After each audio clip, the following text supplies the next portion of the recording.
15-ročný mormonský chlapec a jeho otec prišli do obchodného domu. Boli ohromení všetkým, čo videli, ale najmä 2 lesklými striebornými dverami, ktoré sa vedeli odsunúť a potom sa zasúvali naspäť.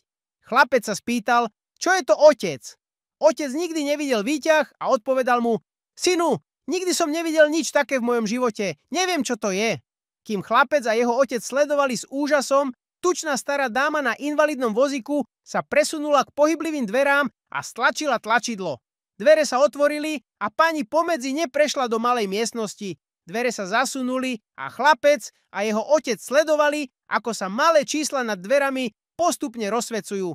Pokračovali, až kým nedosiahli posledné číslo. Následne sa čísla začali rozsvecovať v opačnom poradí. Nakoniec sa dvere opäť otvorili a vystúpila odtiaľ nádherná 20-ročná blondína. Otec, sledujúci mladú ženu, ticho povedal synovi, choď po svoju matku.